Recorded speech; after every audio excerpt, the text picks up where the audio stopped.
It's my feel-good breakfast show.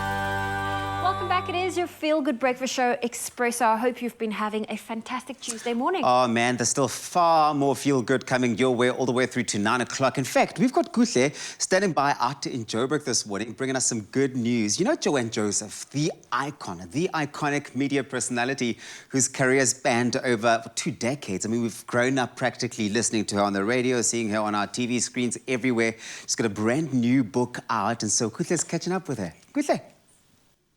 Good morning to everyone in studio. Molweni nonke emzansi ndiyathemba namhlanje you woke up feeling so good. Igama lam nguKuhle Adams coming to you live from Johannesburg. We have the pleasure of being joined by one of South Africa's most pristine radio and television live broadcasters. I mean, she is the best-selling author and involved both behind the scenes, producing worldwide documentaries to giving us high-profile interviews on our televisions. I am talking about none other than the powerhouse, Joanne Joseph. Good morning, Joanne. Thank you so much for joining us this morning. Morning, Kuhle. Thanks so much for having me. Lovely to be with you. You have been in the media game for over 2 decades. Take us back to how it all started. So I actually just fell into media quite by accident. I was a student at Wits University in the early 90s. A really exciting time to be there. And I had been at Voice of Wits, which is now a community radio station. And a friend of mine whose show I used to read on said to me, do you know there's a new youth radio station opening? Let's have a go. Let's go and audition as presenters. I said, no, I can't possibly, because I've only been doing this on your show for 2 weeks, you know. And he said, come on, let's just take a chance. But somehow I passed the audition, and it ended up being the morning reader. You have done high-profile interviews and some controversial. Looking back at your experience, what would you say were some of your highlights and most memorable moments? So I think some of the live broadcasts I've done were really the most moving and emotional for me.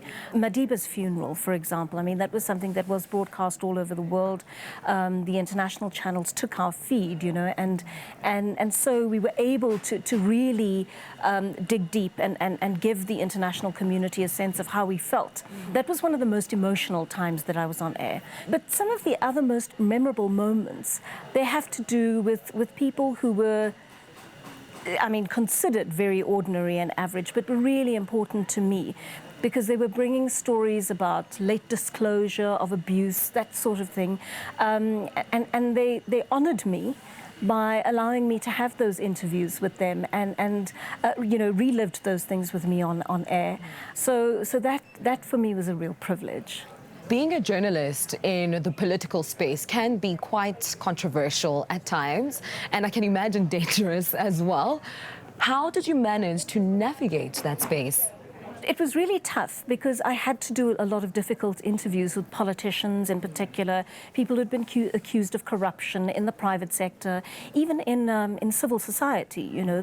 And you have to treat all of your guests as equals on the show. You cannot focus on corruption or misdemeanors in one particular sector. You have to be fair about how you cover those stories. So it was very tough, and I think I have quite a few enemies out there possibly because I tried not to shy away from getting to the truth of what happened for the benefit of my audience. But I got some really good advice from a programming manager I had when I was in my last radio job.